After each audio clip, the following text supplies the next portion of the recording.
Hello, welcome everyone to the Kerbal Space Program 1.2 update. Now, this update is a really good one. They're all good ones in my opinion, but as you can see, there is now satellite systems. Now, that's not Remote Tech, the mod that is in the base game now.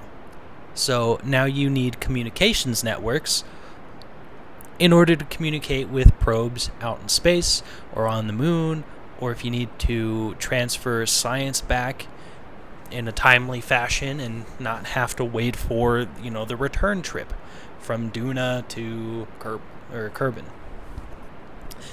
Now, there are two types of communications. There is a direct, there's a what do you call it? A direct link, and then there's also the relays. Now, the direct is like the like your standard oh fuck, the word escapes me.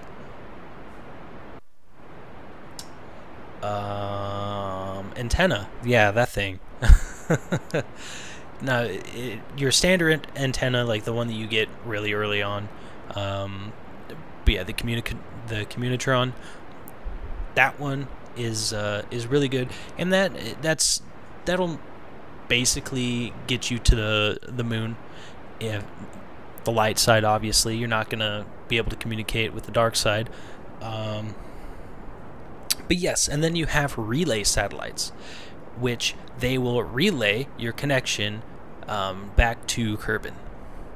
Now, as you saw when my screen popped up there, I have different relay satellites set up between the moon and Kerbin, and yeah, I mean that basically, that's all you really need. And then you can also put relay satellites in geostationary orbit around Kerbin, and also min-miss. Unfortunately, you can't do that with the moon because you exit the sphere of influence before that. You're able to geosynchronize, as it were.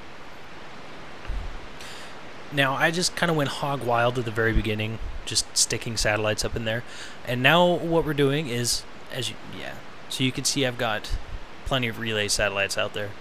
Yeah, so what we're doing is we're sticking two satellites at 60 million kilometers, which is pretty far out in the sphere of influence of Kerbin, and farther out than min-miss. Now, hopefully, what I'll gain from doing this is not only I'll be able to travel outside my planet, but I'll be able to travel to like Duna, and with another satellite link at the planet, hopefully I'll be able to put a rover there first, and then eventually send manned missions over there. So what I'm trying to do is I'm still exploring min-miss, and I've had the problem with not being able to link up with Kerbin. Now, it's not really a problem all the time, but on the dark side, there's really nothing you can do. So that's what this is gonna solve here. So we're almost. There we go. That's good enough. Whatever. 60 million kilometers. I was really excited when I heard the news. And you can opt into the beta, or the pre-release rather, by changing your Steam settings. But yeah, I've got everything done. I've got all my solar panels and radiators extended, and now I'm just screwing off. And what I need to be doing is decoupling. Now, this is where I kind of made my first mistake. When you decouple, you've got an ejection force, and being that far out, yeah, sure, it's a small force. You're like, how bad could it affect your yeah, how bad could it affect your orbit? There's a 4 million kilometer change in my orbit just with the ejection force. And you'll see it again in the next when we launch the next satellite. It's even worse. Because I try to match orbits, and then, yeah, it didn't work out too well. Now here is my second satellite coming up, and we sped this up pretty fast. Unfortunately, it's not really fast enough because it's still going pretty slow. Now I don't have anything in a polar orbit yet. I think there's a relay satellite in polar orbit over the moon, but that's my only satellite with a polar orbit. Yeah. So that's really important because you're always facing Kerbal. Like you never have a time where you can't relay something to Kerbal. So yeah, so that'll be fun. Oh my goodness! Oh my goodness! Faster, please. But yeah, as you can see, my my orbit is a little uncircular now.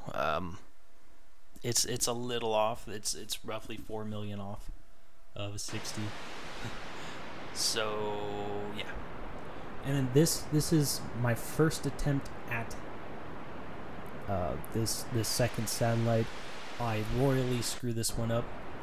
If you noticed during the first satellite, as soon as we, like right before or right after I made my stage separation, I extended solar panels.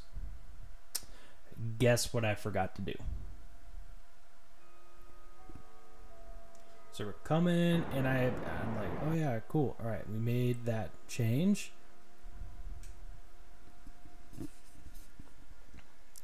And I'm going to warp to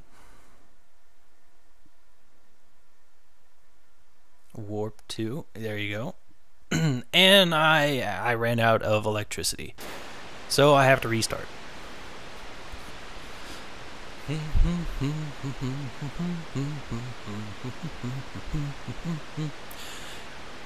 Now I'm gonna keep these equatorial orbits. I mean, it's not necessarily hyper important that you do it, but I don't know. It's good practice because you always want to hit. Your first target is always the moon. Like that's the first thing you go to. Even though min-miss is easier to land on, like that should be your first landed mission, but the moon should be your first flyby because it's pretty easy. I mean, you could fly by the moon, whatever you want to call it, and then slingshot yourself into an orbit close to min-miss, and then you slingshot yourself back. I mean, I've done that before. That's pretty fun. But yeah, as you can see over the moon, I have 2 satellites. I have one in a equatorial orbit and another in a polar orbit, and that's just good practice, I guess. I don't know. I mean, I need satellite relays. All right. Going. All right. Well, and so here I'm using the orange intersect markers to roughly guess where they're going to be on the complete opposite side of their orbit. Like, I don't want them being too close together because you don't get all that coverage. But if you use the intersect markers to make sure that they aren't aligned, or that they are aligned 180 degrees of each other, then bam, you're maximizing. Now I am in a ejection path of Kerbin right now, but being that far out, you shouldn't have to worry about any of that stuff, because it's not going to take any delta V to change that. And that's a new thing as well. The KerbenNet access, you can look at the moon or Minmus or whatever, and you can put waypoints on. I don't know, I haven't completely explored that. Alright, but here we go.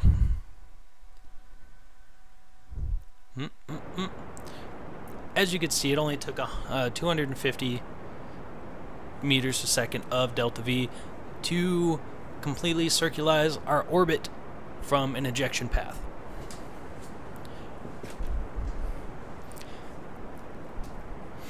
Alright. So we did that.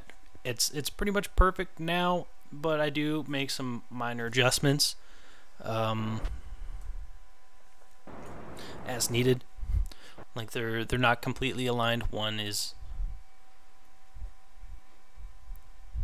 a little off, so we changed that.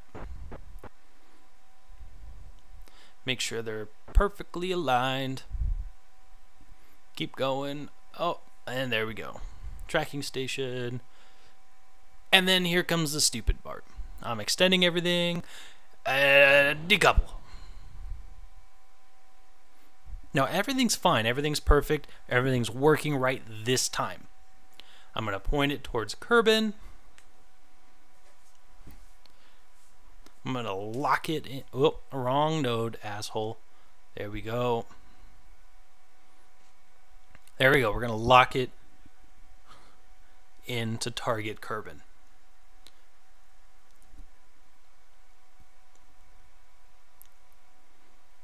Make sure everything is working. And yeah.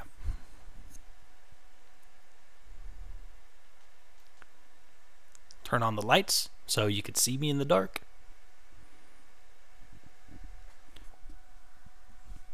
Now I'm really excited for this because and then you can see I'm roughly 4 million kilometers off of my orbit.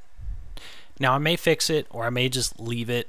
Over time it really doesn't matter, but over time the two are going to get closer and closer and closer, and the one in a closer orbit to me is going to pass me like I'm standing still. But yes, we're going to show you here everything, and we're cleaning up some debris because no one, you want to miss the debris. All right, so there you go. That's the communications network. I should be good to go fly outside of Kerbin, and I'm not sure what distances they are. I'm sure I can make it to Duna with a satellite or another relay satellite and go from there. But yes, thank you for watching. We're gonna move on to the next show or next episode. See you then.